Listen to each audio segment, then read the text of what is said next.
तो हम लोग डिस्कस करने वाले हैं commercial and non commercial activities. Commercial and non commercial activities हम लोग डिस्कस करने वाले हैं। तो बुक पढ़ने की ज़रूरत नहीं है, यदि आप अच्छा रीडिंग कर सकते हैं तो केवल मेरे को सुन लीजिए, काम करिए। कॉमर्शियल स्टडीज़ है क्या और नॉन कमर्शियल स्टडीज़ है क्या, इसको डिस्कस करने के लिए हम लोगों को सबसे पहले जानना होगा ह्यूमन एक्टिविटीज़ के बारे में। ह्यूमन एक्टिविटीज़ होता क्या है? आप सुबह उठे होंगे, ब्रश किए होंगे, तो आपका ह्यूमन एक्टिविटीज़ हुआ ना। आप घर का सारा काम किए होंगे, वो भी ह्यूमन एक्टिविटीज़ है। आप अपना कपड़ा धोते हैं, घर साफ़ करते हैं, है ना, ये ह्यूमन एक्टिविटीज़ है। अब आपको भूख लग गया तो खाना खाते हैं, ये भी ह्यूमन एक्टिविटीज़ है। अब आपको मानिए कि आपको एंटरटेन करना है तो दांत निकालिए ही, ऐसा भी ह्यूमन एक्टिविटीज़ है। तो यदि ह्यूमन एक्टिविटीज़ की बात करें तो ह्यूमन एक्टिविटीज़ तो सब चीज़ इंक्लूड होता है, लेकिन मेन टॉपिक हमारा क्या, कमर्शियल स्टडीज़ में वो ह्यूमन एक्टिविटीज़ जिसके लिए आपको कोई इकोनॉमिक मॉनेटरी वैल्यू मिलता है। मतलब आप वो काम करेंगे और आपको कुछ मॉनेटरी उसके बदले में मिलेगा। जैसे मैं आप लोग को पढ़ा रहा हूँ तो इसके बदले मुझे क्या मिलता है, फीस मिलता है। तो ये ह्यूमन एक्टिविटीज़ में आएगा और इसे हम लोग बोलेंगे इकोनॉमिक एक्टिविटीज़। तो ह्यूमन एक्टिविटीज़ को ना हम लोग सबसे पहले दो भागों में बांट देते हैं। तो जो ह्यूमन एक्टिविटीज़ होता है, यदि हम उसकी बात करें तो ह्यूमन एक्टिविटीज़ को दो भागों में ब्रॉडली पहले क्लासीफाइड कर लीजिए। एक वो ह्यूमन एक्टिविटीज़ जिसको परफॉर्म करने से आपको कोई मॉनेटरी लाभ होता है। यदि मॉनेटरी लाभ नहीं होता है तो आपका नॉन इकोनॉमिक एक्टिविटीज़ में वो चला जाएगा। तो इसलिए क्वेश्चन में पूछा जाता है, what do you mean by economic activities. तो economic activities are those activities which are perform to earn money और मनी वर्थ, या तो मनी आपको मिले या मनी वर्थ मिले। मान के चलिए पहले क्या होता था कि लोग जब किसी के यहाँ जाके काम करते थे तो उनको अनाज मिलता था। जैसे फार्मर्स लोग क्या करते थे कि जब किसी खेत में जाके काम करके आया ज़मींदार का, तो उनको पैसा नहीं मिलता था, उनको 10 किलो 20 किलो अनाज मिल जाता था, उससे उन लोगों का घर चलता था। तो उसको बोलते हैं मनी वर्थ। कभी कभी इकोनॉमिक एक्टिविटीज़ परफॉर्म करने से आपको कैश नहीं मिलता है, कभी कभी मनी वर्थ मिलता है, तो वो भी क्या है, इकोनॉमिक एक्टिविटीज़ है। लेकिन बहुत बार हम लोग ऐसे एक्टिविटीज़ परफॉर्म करते हैं जिसके बदले लोग पैसा नहीं लेते। जैसे से एग्जांपल में मैंने फैज़ से थोड़ा टाइपिंग करवा लिया 2-4 घंटे, एक प्रोजेक्ट बना लिया, मैंने उसको कोई पैसा नहीं दिया, तो उसने जो एक्टिविटीज़ परफॉर्म किया वो नॉन इकोनॉमिक एक्टिविटीज़ है, वो इकोनॉमिक एक्टिविटीज़ नहीं है। तो नॉन इकोनॉमिक एक्टिविटीज़ हम लोग क्यों परफॉर्म करते हैं, अपने बेनिफिट के लिए। ये बेनिफिट कैसा हो सकता है, आपको मेंटल पीस मिल सकता है ना। आप फ्री में जो है ना किसी का काम कर दे रहे हैं, आपकी इच्छा तब कर रहे हैं, इच्छा नहीं होगा तो क्या फ्री में आप करेंगे, आपको सेटिस्फैक्शन नहीं मिलेगा, फ्री में काम करेंगे। बहुत लोग क्या करता है ना, सेवा करता है। सेवा कई टाइप का होता है। तो बहुत लोग सेवा करता है जिसमें एक सेवा का नाम है श्रम दान सेवा। क्या नाम है, श्रम दान सेवा। जिसमें क्या होता है, आप पैसा नहीं, आपके पास तो पैसा अधिक, जिसके पास पैसा है वो पैसा दान दे देता है, जिसके पास पैसा नहीं है वो अपना श्रम दान देता है। काइंडनेस। जैसे तुम्हारे घर के आसपास में कोई बीमार है, कोई देखने वाला नहीं है, तो आप उसको जाके यदि हेल्प कर रहे हैं तो वो आपका क्या है, श्रम दान है, आप पैसे नहीं दे रहे उसको। तो इस तरह से इकोनॉमिक एक्टिविटीज़ हम लोग क्लासीफाई करते हैं और नॉन इकोनॉमिक एक्टिविटीज़ क्लासीफाई करते हैं। मान के चलो एक सिंगर है, घर में बैठ के खूब अच्छे अच्छे गाना गा गा के अपने फैमिली मेम्बर को ना एंटरटेन कर रहा है, इसके बदले उसको पैसा नहीं मिलेगा। लेकिन वही सिंगर किसी स्टेज पे खड़ा होकर जब वो परफॉर्म करता है उसके बदले पैसा लेता है, तो उसका इकोनॉमिक एक्टिविटीज़ होती है। बहुत सारे डॉक्टर्स लोग हैं जो क्लब में, रूरल एरियाज़ में, विलेज में जाके क्या करता है, फ्री में सेवा देता है, लोगों का फ्री में इलाज कर देता है, उसके लिए पैसा नहीं लेता, तो श्रमदान करता है। तो क्या करता है, श्रमदान करता है, वो उसका नॉन इकोनॉमिक एक्टिविटीज़ है। बहुत सारे NGOs है, क्लब्स है जो बहुत सारे सर्विसेज देता है लेकिन उसके बदले पैसा नहीं लेता है, तो नॉन इकोनॉमिक एक्टिविटीज़ है। आप गवर्नमेंट स्कूल में पढ़ने के लिए जाते हो, वहाँ पे एक भी पैसा नहीं लगता, तो आपका क्या हो गया, फ्री सर्विस हो गया, तो वो भी नॉन इकोनॉमिक एक्टिविटीज़ हो गया। आप गवर्नमेंट हॉस्पिटल में जाते हैं, आपको पैसा नहीं लगता, डॉक्टर आपको फ्री में इलाज कर देता है, मेडिसिन भी दे देता है, इसका मतलब डॉक्टर का सर्विस क्या होगा आपके लिए, नॉन इकोनॉमिक एक्टिविटीज़। तो non economic activities and economic activities में डिफरेंस क्या है कि आप यदि कोई काम कर रहे हैं और उसके बदले यदि आप पैसा ले रहे हैं तो वो आपका इकोनॉमिक एक्टिविटीज़ है। तो कमर्शियल स्टडीज़ में हम लोग यही पढ़ेंगे कि जो ह्यूमन एक्टिविटीज़ है उसको कैसे क्लासीफाई करेंगे और कैसे उसको हम लोग नॉन इकोनॉमिक एक्टिविटीज़ और इकोनॉमिक एक्टिविटीज़ में क्लासीफाई करके पढ़ेंगे। तो सबसे पहले ह्यूमन एक्टिविटीज़ को उन लोगों ने इकोनॉमिक और नॉन इकोनॉमिक एक्टिविटीज़ में क्लासीफाई किया है। Class 9 ICSE board first chapter, और इस फर्स्ट चैप्टर में यही डिस्क्राइब किया गया है कि ह्यूमन एक्टिविटीज़ को हम लोग कैसे ब्रॉडली क्लासीफाई करते हैं। इसको रीडिंग कीजिए अच्छे से, रीडिंग करने के बाद आपको समझ में आएगा कि इकोनॉमिक एक्टिविटीज़ और नॉन इकोनॉमिक एक्टिविटीज़ में क्या डिफरेंस है। यदि आप आगे बढ़ेंगे तो आपको न्यू टॉपिक मिलेगा, इकोनॉमिक एक्टिविटीज़ और कमर्शियल एक्टिविटीज़ क्या क्या है।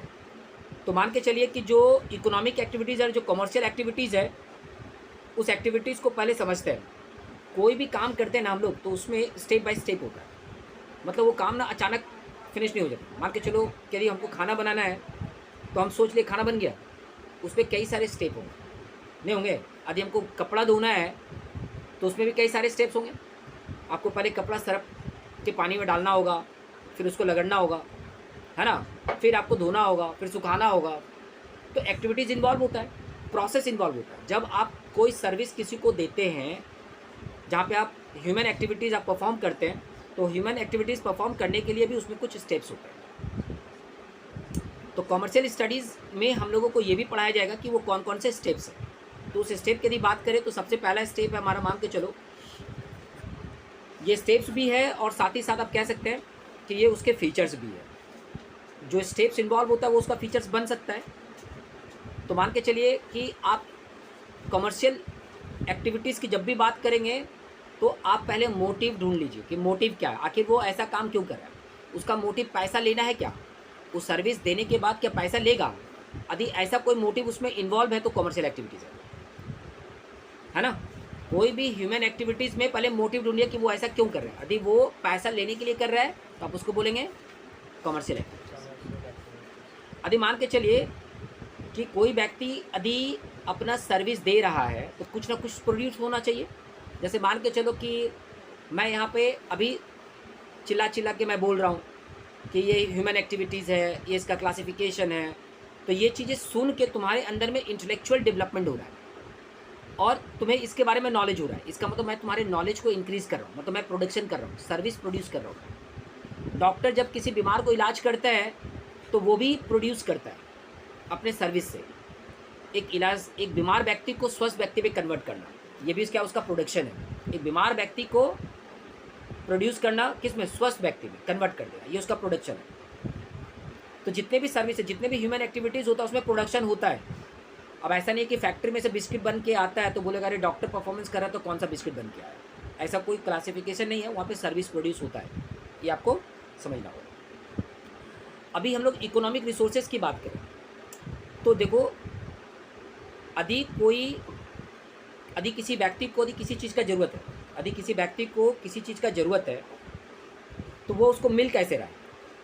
उसको फ्री में भी मिल सकता है, प्रकृति ने हमको फ्री में बहुत कुछ दिया, तो यदि वो उसको फ्री में मिल रहा है, ठीक है, तो वो भी रिसोर्सेज है, और यदि उसको पैसे दे के मिल रहा है तो वो भी रिसोर्सेज है।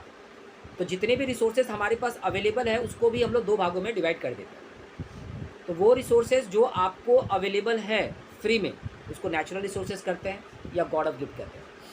आराम से सांस ले रहे हैं, हवा ले रहे हैं, इसके लिए क्या हम लोग देते हैं, क्या हवा की हमको जरूरत है, हवा नहीं मिलेगा मर जाएंगे। तो ये जो हवा हमको मिल रहा है ये गॉड गिफ्ट है, ये नेचुरल रिसोर्स है।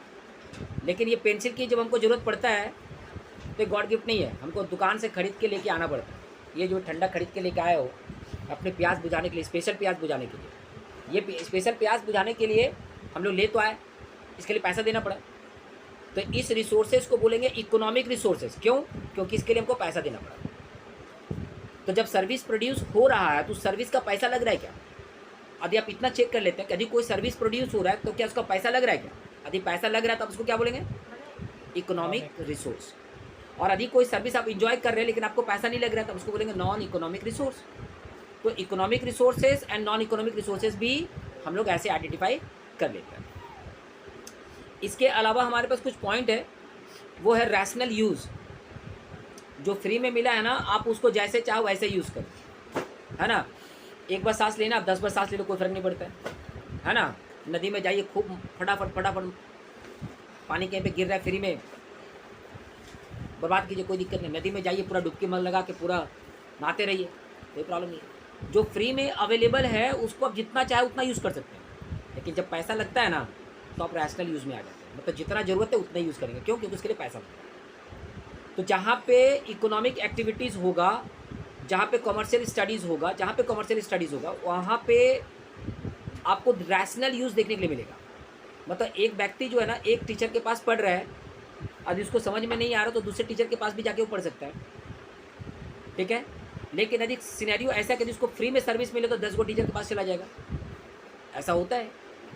फ्री सर्विस जो है ना सबको लेना चाहता है, लेकिन जब इकोनॉमिक की बात होता है ना, पैसे की बात होता है, तो सर्विस ना चुन के लेता है, रैशनल यूज़ करता है उसको। कोई भी प्रोडक्ट, आप एक पेंसिल भी खरीदने जाएंगे ना तो रैशनल यूज़ होगा वहाँ पे, मतलब इसी ब्रांड का पेंसिल चाहिए, अच्छा ब्रांड का, एक अच्छा ब्रांड का पेंसिल चाहिए, तो रैशनल यूज़ आ जाता है। तो याद रखिए, जहाँ रैशनल यूज़ आपको दिखाई दे रहा है तो समझ लेना कि वहाँ पे वो कमर्शियल स्टडीज़ है।